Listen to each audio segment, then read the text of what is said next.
उड़, तोता उड़, अब्बू उड़, गधा उड़। आओ मैगी बनाओ। मैगी बनाई, मिर्च मसाले डाले, बच गई। चल मैगी उड़ मैगी तो उड़ती नहीं। आपने भी उड़ाई है। आओ भाई। वो क्या करते हैं, मैगी डल गई, मैगी डाली, मसाला डाला, पानी डाला। ऐसे कर ही नहीं सकते, चीटिंग है।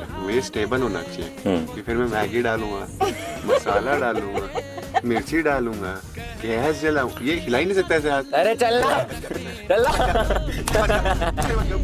जीत गया कैसे तू? मैगी डाल, मसाला डाल दिया। कैसे जीतेगा? मैगी डाल दे। मैगी डालवा ना। मैगी डाली, मैगी में ऊपर पसीना आया, टपक से डोके। तू रुक। बच गया बच गया बच गया। चल चिड़िया उड़, तोता उड़, उल्लू उड़, उल्लू उड़ता है। चल। नहीं लगा।